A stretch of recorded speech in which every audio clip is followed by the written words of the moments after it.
Hello guys, so you're welcome once again to our channel. This is People Amp, and this is where we give you insight and information about your journey.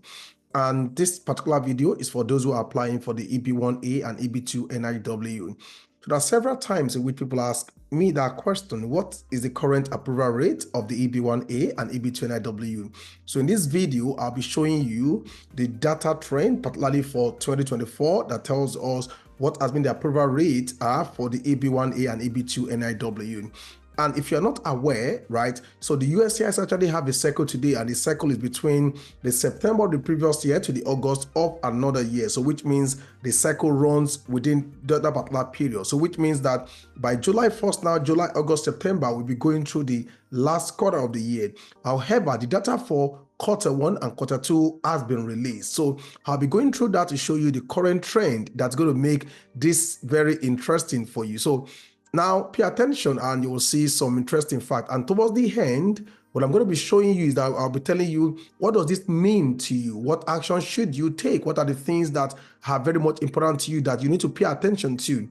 And I'll be talking more about that. So welcome once again to the EB1A and EB2-NIW approval rate. But before I go further, what I want you to do is that, I will always remind you, please do not forget to click that subscribe button. Click that bell, because you could see the quality of the content we're sharing with you. It is something that is worth actually encouraging us on. And one thing just have to do is just to click that bell and click that subscribe button. And peradventure, maybe during you watching this video, you have some questions, you think there's a topic that you like us to take, then feel free to drop the comment in the comment box, and be sure that we're going to make a video on that particular topic. So let's go straight into what do you need to know about EB1A and EB2-NIW approval rates. So remember once again, if you want to self-petition for EB2-NIW, these are the requirements. You need to have either advanced degree or you have exceptional ability, and you can self-petition by yourself. And you also need to prove the 3 prongs. That's the prong 1, the prong 2, and prong 3. If you want to know details about what you need to do, is that go back to the previous video where I talked about how the eligibility requirement for EB2-NIW. So let's go straight to the point of what we have in this video. So in this particular screen, I will be showing you, the data trend that we have for first quarter and second quarter.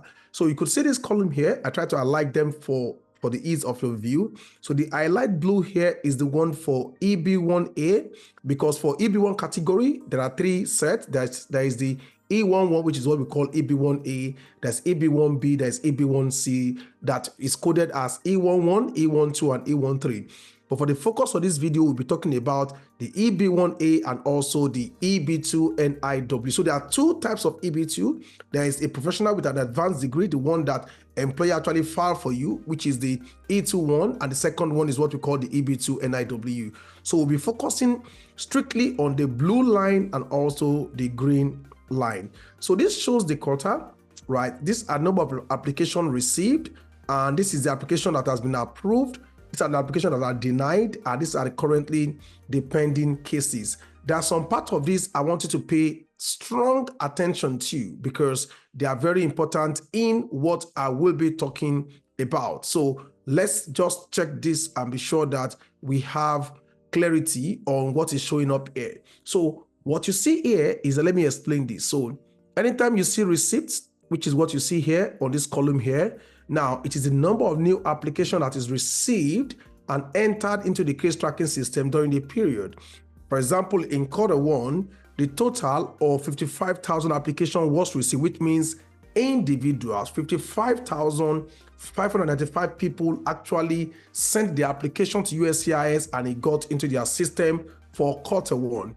Now, for quarter 1, it means that 38,988 cases actually was reviewed and approved, right? And that's what it means. A number of applications are approved during the reporting period.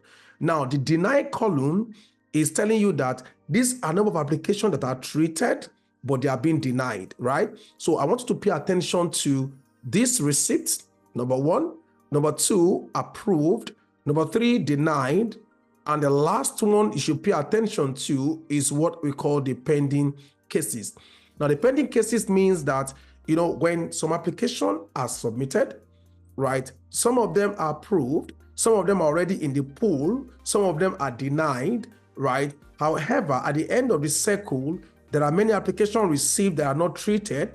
There are also applications from the backlog that are received that are also not treated.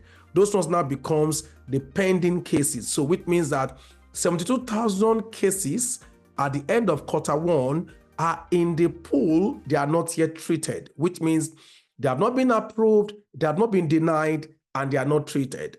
And it's something I want to explain to you because I'm going to show you something in the next screen that will be important to you.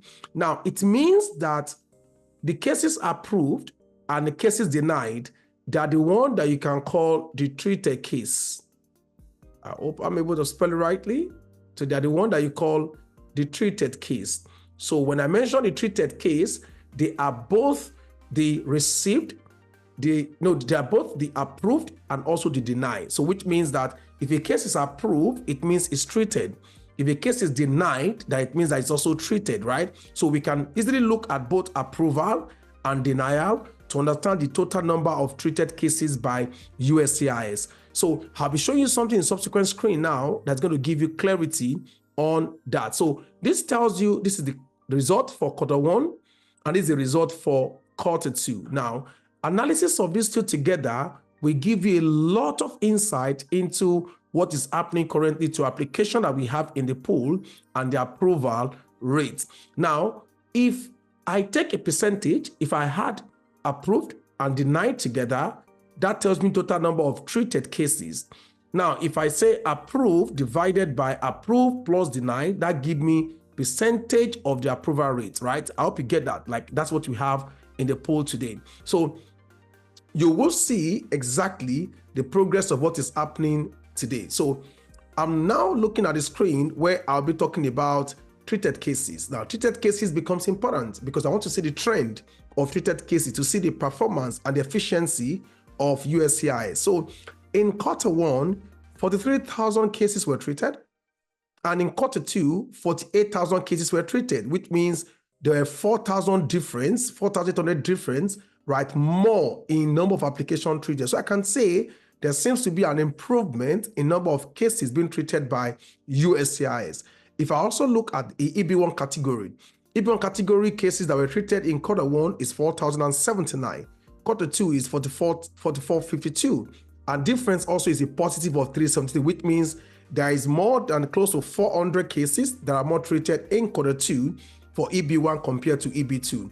Now, if you also look at that is for EB1. Now, if you look at EB2 category as an example, 10,000 cases were treated. And also in Q2, 10,600 also were treated. The difference is 215 cases. So if you look at the differential, you will see that for EB1A, there's an increase of 373. For EB2, there's an increase of 215. So which means that more cases actually was treated, right, in terms of differential for EB1 versus EB2. If you look at this number, you also compare that with this particular number. If you place your attention on the EB1 category and EB2 category, it tells you that there seems to be a good improvement between the application being treated, right, by USCIS for EB1 and EB2 category. Now, we can go deeper into this data and now look into approval rates. Now, to check approval, remember what I said. If you look at the approved cases and you divide that by total of approved and denied, this tells you what is happening today. Now, this is actually Q1 case. So what you see here is actually Q1 case. So this is Q1. So what you see here is Q1 here, and this is Q2 here. Now, if you look at the Q1 and Q2, you will see that for Q1, 90% of cases were approved in Q1. Now, the approval rate for Q2 is 89% for Q2. Now, if you look at that, that is just 1% difference between total approval rate for Q1 and Q2. Now, let's focus on EB1A and EB2. Now, if you look at all the EB category, that is EB1, EB2, and EB3, you will see a particular trend. The trend here is that if you look at EB1B, and EB1C, you see the approval rate is close to 100% because these are mostly filed by companies. And when companies file for these, the company ensures that the requirements are almost mostly met before they even go ahead to even file for anybody. So because of that, you will see that there is more approval. There's actually a very high approval rate for EB1B and EB1C. Now, let's focus on this, which is the EB1A and EB2. Now, for EB1A, the approval rate for quarter 1 was 73%.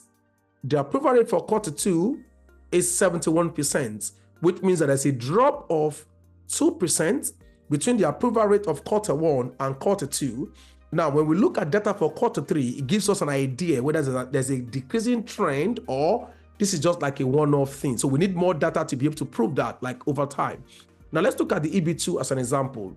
EB2 today, as at quarter 1, has 77% approval rate. At quarter 2, has 76 approval rate. So which means that it's just a drop of 1%, right, in the approval rate between between quarter 1 and quarter 2. So relatively, if you look at the differential of all the approval rate, you will see that they all play around the same. There's no big deviation between quarter 1 and quarter 2. So you can averagely say that if you pick quarter 1 and quarter 2 approval rate, that seems to be the average approval rate across between quarter 1 and quarter 2. So you can safely say the approval rate for EB1 is around like 72%, right? Averagely. If you look at the approval rate of the EB2, it's around like 76%. Now, this is understandable because EB1A actually requires higher standard compared to EB2. So you will expect like it's going to be an anomaly, right? If the EB2 approval rate is actually more than the if the EB1 approval is actually more than the EB2. So you can see today that EB1 average approval rate is 72% and EB2 is 76%. Now, there are several things to also take away from this, right? Now, this gives you a lot of confidence to understand that the approval rate for this visa category is not crazy. Actually, the approval rate for this category is actually very encouraging, which means if you do your due diligence, if you do your work, there's actually no reason why you should not have a very high odds of being approved on this visa category for EB1 and EB2. Now, let's look at the last data here. The last one here is about the pending cases. Now, why am I interested in pending cases? Now, pending cases gives me an overview, right, to understand how many applications that we have in the pool that are yet to be treated. And in the next slide, I'm going to be telling you some factors that contribute to this today. Now, one of those factors that contribute into this today is actually some people apply for EB1 on EB2 and they never use the premium processing. So which means that their cases for that quarter is going to be in the system until it is due to be treated. So which means that they won't be treated within the 45 days that is stated for premium processing, if you are familiar with that. So if you look at data today for EB, for both of them, so let's focus on this, number 1. So you will see that for quarter 1 and quarter 2, there's an increase of 14,000 applications. You see, so which means 72,000 applications were in the system yet to be treated at the end of quarter 1. At the end of quarter 2, the number has increased to 87,000. So which means that if today you don't do premium processing, the likelihood of your case being treated as early as possible is actually very low. In fact, it's getting slimmer and slimmer and slimmer, which means most likely to take you a longer time to get response from USCIS because the number of applications that are pending in the pool are increasing in a very large number. This is actually more than like close to like 20% increase, right, compared to what was in the pool as at the end of quarter 1. So let's look at the EB1A. Now for EB1A, there were 8,100 applications, right, as at the end of quarter 1. Quarter 2 went ahead to 9,000 plus applications. The difference of that is 874. So which means close to 1,000 increase between pending application for EB1A actually are in the pool. So which means that that pool also is increasing today, right? And remember, the USCIS gives more priority to EB1 application compared to EB2 application. Now, the last one here on this particular screen is, if you look at the EB2-NIW category, which is this. Now, you will see that the number of pending application increased from 22,000 to 28,000, which is close to 6,000 increase, right, in the number.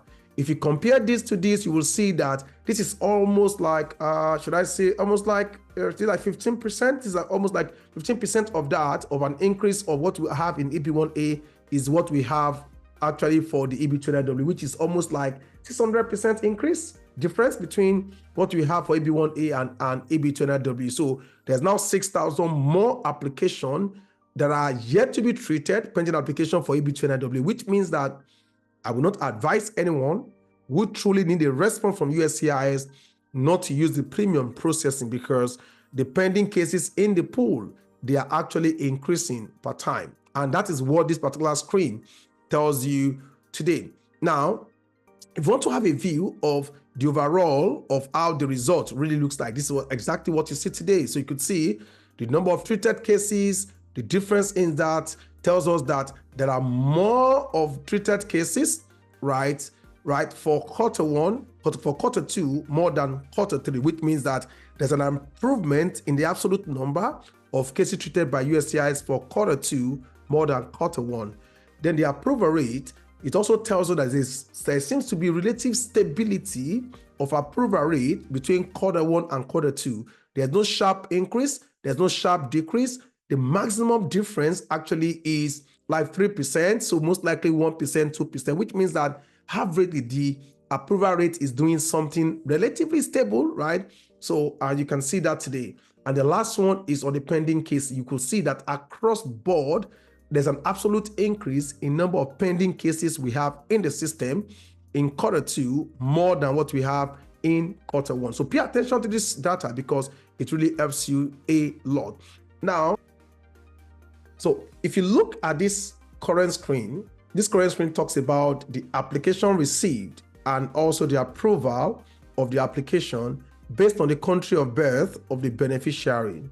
Now, what this one means is that if I use an example of Nigeria, it means for those who were born in Nigeria, the country of birth actually is Nigeria, not country of residence, not nationality. If you were born in Nigeria today, now this tells us that for EB1, 256 application was received, right, between quarter one and quarter two of this year. Our number of approval were actually 93. It also tells us that number of received application for EB2-NIW from Nigeria for those that were born in Nigeria was 1359. So which means this includes Nigerians who were currently in the United States, Nigerians who were all over the world, Nigerians also in Nigeria. This total number of applications that came from EB2-NIW, and this were the approval. Now, for the whole period, this tells us that total number of applications received from Nigerians, right, were 22,235. Total approval were actually 1,209. Now, you will see that I didn't call this approval rate. I call this percentage of treated cases because these were number of approval. They didn't tell us the denial for Nigeria. So the approval is actually what I'm talking about here is actually percentage that were treated. Averagely, they treated 70% of the cases for that period, which is nice based on the receipt and the approval, 70%. However, for Nigeria, is showing that percentage treated actually was 54%. Many things could contribute to that. It could be some people applying who are of Nigerian origin. They did not actually use the premium processing and they are still part of the pending cases. Now, countries that have the highest today in terms of total number of cases treated, you could see them. They're actually India. You will see United Kingdom. You could also see Canada, right? So you could see that most of these countries, they have very high percentage of cases that were treated. And again, many things could be responsible for this, right? You don't know like what are those things that could be responsible for this, but there are a few of them that are responsible for this. Now, one of them is what I put here on the screen. There are several factors that affect your success rates. And this is the part I want you to pay attention to. There are factors that affect your success rate today. Please do not assume that a general data that I've just shown you will be applicable to you 100%. It won't be applicable to you 100%, right? There are things that will make it applicable to you. Number one of that is the quality of your profile, right? How good is your personal profile? What have you done well over the years? What evidences do you have? What achievements do you have? What are the kind of experiences that you've had over time? Which kind of area of endeavor are you coming for? The second one is the quality of your petition package. I cannot overestimate this today, right? Several people who do not have knowledge of this particular process assume that it's just easy peasy. They put the application together because they think they have good profile. Yes, you have good profile. However, if your petition is not well submitted, is not well packaged, the likelihood of getting approval is extremely very low. You have more likelihood of being rejected. It's not just about how quality your profile is, how good your profile is, how long your experience is, how juicy your profession is. You can be a cybersecurity person, you're coming from a STEM environment, and you might still be rejected if your petition package does not have that high quality. Now, the third one, this is mostly applicable to people who are on EB2-NIW category. If you don't prove your endeavor rightly, you don't prove national importance, you lose track of prong 1 because you are putting a lot of your attention on prong 2. You have high chances of being denied. Do not be denied. Prong 1 is one of the most important of the 3 prongs, though 3 of them are equally important. But if you miss prong 1, forget prong 2, prong 3 is already dead on arrival. So focus a lot on your endeavor. You need to know your endeavor above every other thing. And you need to prove the national importance of your endeavor above other things. And the fourth one here is whoever is reviewing your case, because there's also a part of, should I use the word subjectivity in the application process when it is being reviewed. I've seen some cases that have been rejected, that have been denied, and they went to the court, and there's now a judgment on that for that case to be reviewed, which means USCIS officer could actually also make mistakes. Now, the last thing I want to tell you here, which is important, is please, it just makes sense for you to act now if you're ready. If you're ready, it means you're ready. Go ahead, give it a shot, get your best leg in, and put your application together. And peradventure, you're listening to me right now and you feel like, oh, I think I've tried my best. I think I've spoken to people, and you feel like you want to talk to us. We are available. If you need support, reach us. We are here to help you. Our email address is usgreencard@peoplearm.io. You can speak to us, you can drop us an email, and we will respond to you. We offer services. We can help you review your document that you have put together. We can help you conduct your accessibility, whether you are ready or not. We can help you put your petition together. And if you have gotten an RFE, speak to us. We can also help you write your petition all over again to respond to RFE. Now, we have a thriving community where you can ask any question free of charge. Now, to join that community, go on your browser, on your phone, and click this link, right? Put this link there. On that link, you will see a community called US Green Card. Join that community, right? That community is there to help you. Any question you drop in that community, you get an answer free of charge. So at our community, we offer free services to whoever asks questions in that community. In case you have something pressing today and you don't want to spend any dime to get an answer to that, come to our community and we'll give you an answer to that. Once again, my name is Ola Diamonds. I'm the strategist. We are not lawyers at all. Like, we just put our experience together, right? Because we've treated several cases, we've seen several failed cases, we have experiences within our network, and we help individuals to be able to put together a strong petition. Because if you do a good job, you do a very good job, very good research, very good packaging of your document, you spend your time patiently to get your evidences together, your chances of being approved is extremely very high. No one will give you 100% guarantee. However, you actually will give yourself high chances of being approved. And if you can do that, yeah, I can say congratulations in advance. Once again, my name is Fola Diamonds. I'm the strategist. Until I see you again, remember, I still have a video coming up, which is differences between EB1A and EB2.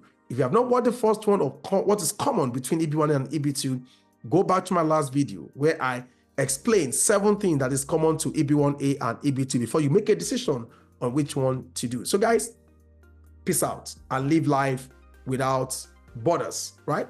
Have a lovely day.